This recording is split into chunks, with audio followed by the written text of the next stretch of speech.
with such unstable gas prices, it's no surprise that auto manufacturers have really shifted their focus to build us Americans much smaller, more fuel-efficient vehicles.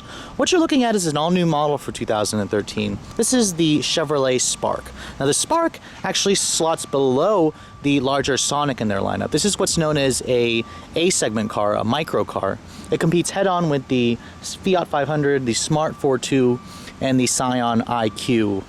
Now, in terms of where the Spark is built, even though this is a Chevrolet, it's actually built in Korea. This is based off of a Daewoo in Korea. And in terms of its looks, it's definitely something very unique. I mean, cars in the micro car class definitely attract a lot of attention from their diminutive size.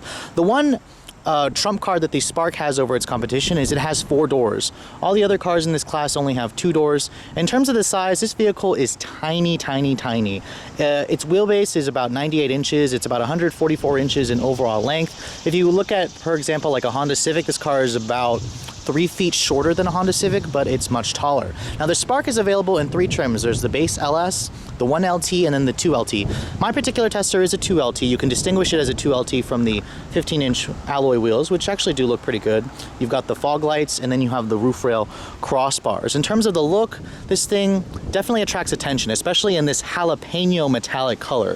Chevrolet actually didn't even continue this color for 2014, so those of you who see a jalapeno colored Spark, it's a 2013 model, and the 2014 models don't even offer it. Now, opening the door and looking at the equally diminutive cabin, you're actually treated to a decent amount of space. Now, those of you who are of larger stature may find this car's interior confining.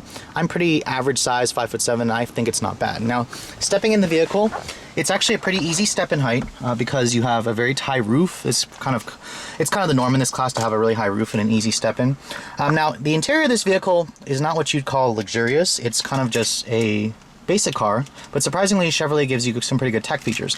Here's the key for the vehicle. It's their new switchblade key system, and you do have remote keyless entry. Basically, you cannot get push button start or smart access, so stick the key in the ignition. And then, of course, when you turn the vehicle on, you're treated to the familiar GM Chevrolet dinger. And then what you're hearing is a tiny engine. That's a 1.2 liter 4-cylinder. I'll get more into that later on in the video. Now, shutting the door, you do have power windows, but surprisingly, none of them are automatic. Everything is manual. All 4 of them are manual up down, or manual up down, I guess. There's no automatic up down for any of the windows.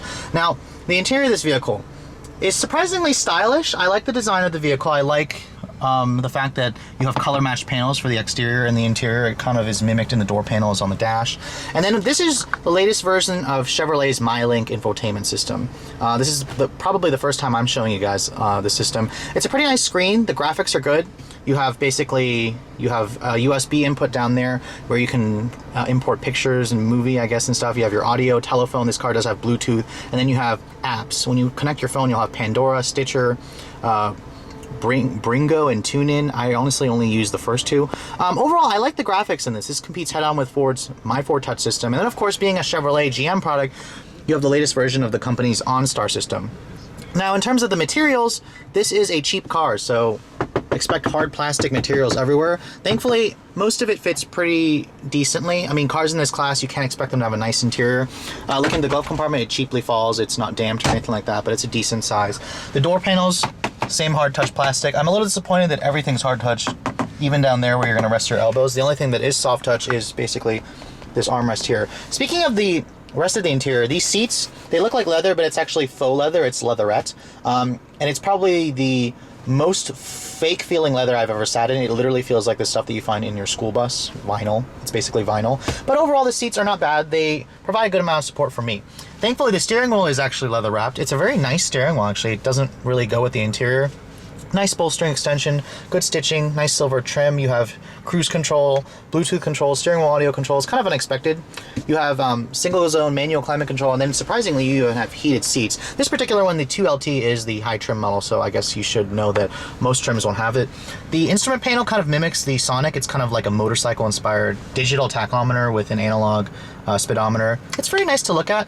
In terms of the visibility, this is a pretty small car. You can't really see the hood, but then again, this is tiny, so you don't really need to worry too much about hitting stuff. Looking at the back seat, this car's back seat is not exactly what you'd say roomy, but it is better than most of the cars in the class. Stepping in, you actually only have one mat pocket, and the bench itself is kind of low to the ground. And what I'm noticing is there's no armrest here, and this car is actually only a 4-seater. This is not designed to carry 5 people, and you probably wouldn't want to. The body is very narrow.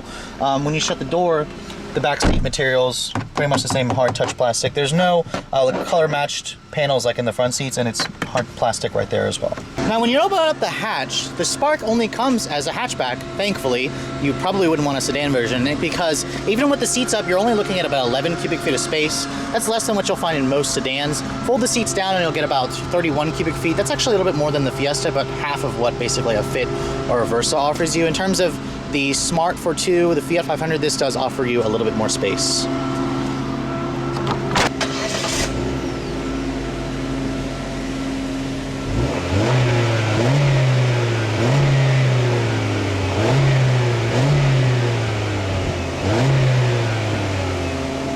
And then when you finally look underneath this teeny tiny hood, you'll find a tiny engine. This is a 1.2 liter 4-cylinder engine with conventional port injection.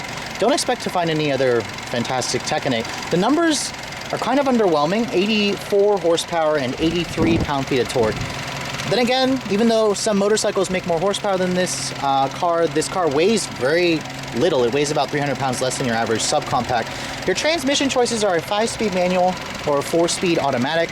Fuel economy, mine is the 4-speed automatic. It's rated at 2738. If you guys go with the manual transmission, you'll be treated to 3238. Overall, I probably would suggest it with the manual. This car only comes with front-wheel drive. Thankfully, it runs on regular gas. Let's take a look at how it all works together. Now, you guys know me. I am actually a really big fan of small cars. I like how nimble they are. I like how easy to park they are. And I like how surprisingly spacious most are. Now, this is my first time driving the Spark. And I gotta say, this may be a time where small has been taken too far.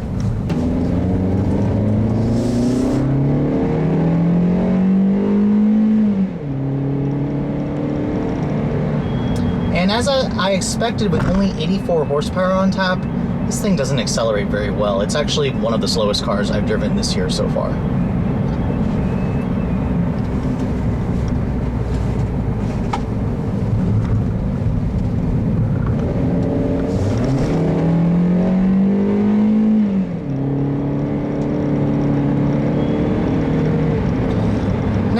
The 4-speed automatic in this car pretty much takes me back in time. It's one of the few cars you can get with a 4-speed automatic. Now, for 2014, Chevy actually got rid of the 4-speed, and you can actually get this car with a CVT instead.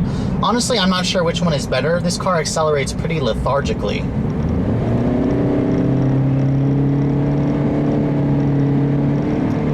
Surprisingly, the engine is smoother than I thought it would be. Even in the higher revs, it doesn't get as raspy. It does get pretty loud, but that's kind of expected. I expect 0 to 60 times about 12 seconds with the 4-speed auto. Those of you who stick with the 5-speed manual can shave 2 seconds off of that.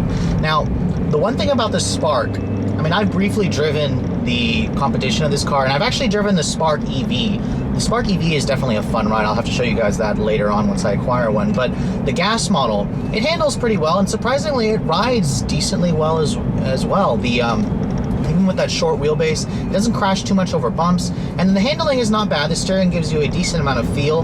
The car does feel a little top heavy just because of that high roof, but overall the suspension is nicely tuned. It gives you a nice balance between ride and handling, and it's not as punishing as a Honda Fit, for example. The Fit actually rides a little bit stiffer than this car.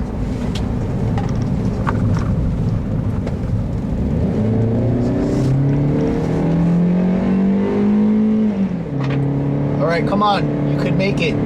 I'm just kidding. Most cars in this class, honestly, will not have that much power. The Fiat 500 is probably the one that will give you the most power. If you guys can remember, the Smart 4.2 has a 3-cylinder engine with 70 horsepower. The Scion IQ has a 4-cylinder with about 95 horsepower, and then the Fiat's got the most at 101. Overall, if you're going to buy a car in this class, I suggest you leave it in the city. For example, we're in the DC area. I would not take this car out of DC. It is just plain awful in on the highways and on, I guess, when you're being pushed around by bigger cars. That being said, the visibility in here is good. It's a very typical small car. You have really good mirrors. You have a very short vehicle in general. You have good viewpoints out of the front, out of the back. And basically this car is basically just a city dweller. You really shouldn't be driving this kind of a car on the highway. That's probably why I find it hilarious when I do see like a Smart 4.2 on the interstate going about 70 miles an hour. I mean, the top speed in that thing is literally 80 miles an hour. This thing, I probably would have trouble pushing it past 65. Honestly, the power is just not there. This car needs to be in a city environment.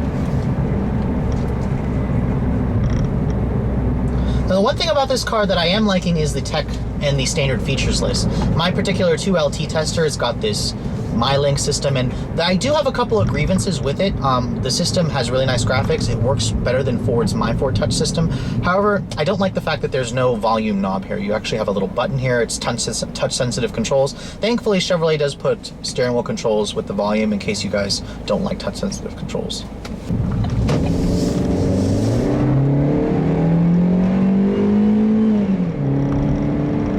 Again, those of you who have a lead foot, steer clear of the micro car class, because cars in this price range are pretty slow. So coming back to the price, this is why you would essentially buy a car like this. This car is pretty cheap. It starts at about just over $12,000 for a base LS model, and that actually includes air conditioning. Move up to the LT, the 1LT, you'll get features like cruise control, keyless entry, Bluetooth streaming audio, USB. Honestly, most will probably buy it like that. My 2LT tester kind of gives you a little bit nicer features like the leatherette, the fog lights, kind of makes the car look a little bit more appealing. But however, it tests at 16.8 as tested. You are dipping into the subcompact B segment class. Although this car is smaller, and some of you may actually prefer the size that this car offers. But honestly, in my opinion, I think for a more well-rounded vehicle, you're better off choosing a subcompact just because it gives you the ability to have a car in the city as well as drive around a car that you can go on the highway. Anyways, hope you guys have enjoyed my overview of this 2013 Chevrolet Spark.